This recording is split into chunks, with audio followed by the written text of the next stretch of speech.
Akhenaton, the spiritual sun, and Rosicrucianism. In ancient times, Akhenaton arose as Pharaoh of Egypt, and introduced a teaching never before known among men, that of monotheism, or the worship of one God. He overthrew all the gods of Egypt and established his new solar religion around an entity called Aten or Aton, represented by a winged solar disk.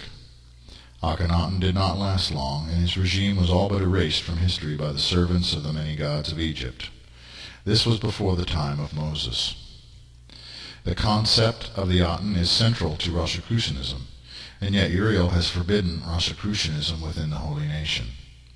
This is due to the stated desire within the Rosicrucian manifesto for a global, secular, and humanistic government, and their belief that the great religions are now outdated and doomed to fade away, something they seem to look forward to with great relish. Moreover, though claiming religious and political neutrality, they are anything but, with a definite liberal, humanistic bent, and an underlying hostility toward organized, especially monotheistic, religion. In practice, they are primarily a group made up of neo-pagans, agnostics, secularists, humanists, socialists, and deists. The personal deity of one's own heart is considered the only god or goddess that matters, as each member is considered his or her own deity. More than this, Rosicrucianism in America is pretty much a social club of armchair mystics and casual occultists who read a lot of self-help books, go to a lot of New Age lectures, and think themselves deities in the making. Worse still, it caters to the liberal elite and wealthy, and one of its primary organizational agendas is to function as a travel agency, arranging spiritual vacations to exotic locations all over the world for crystal-worshipping yuppie intellectual socialites who think themselves mystics and divinities.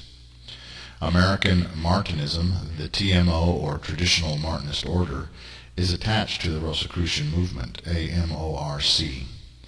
Gutted of its original Judeo-Christian focus and left with little more than a hollow shell through which Rosicrucian teachings echo, infecting and watering down everything Louis Claude Saint Martin stood for and taught. Indeed, the religious Judeo-Christian mystic Louis Claude Saint Martin, called the angel Uriel by Uriel, would not even be welcome in the TMO, nor would most of the early founders, because the original teachings were too focused on the Bible, and speaking about the Bible, the God of Israel, or Yeshua, in exclusive terms within the Martinists can get you banned.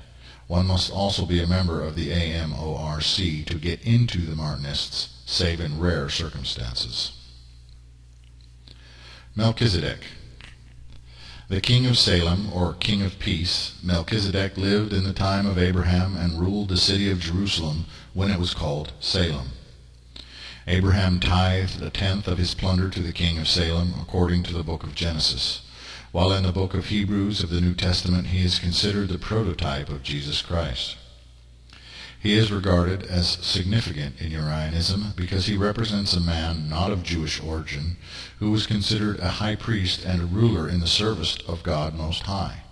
More than this, the Holy Spirit reveals that Melchizedek was a mystic and theurgist, magi, of the one supreme God, called Elyon in the land of Canaan before the rise of Israel. General Mysticism.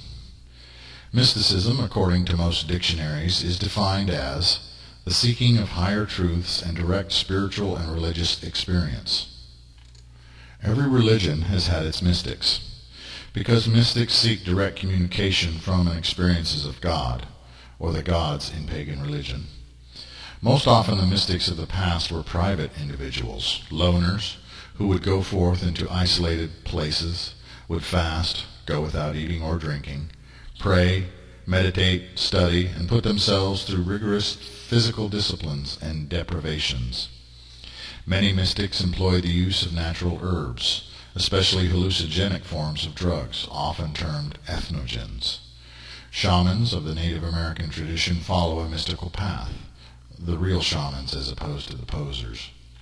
And their particular practices involve ceremonies that bring a practitioner very close to death or subject the practitioner to great physical and mental strain.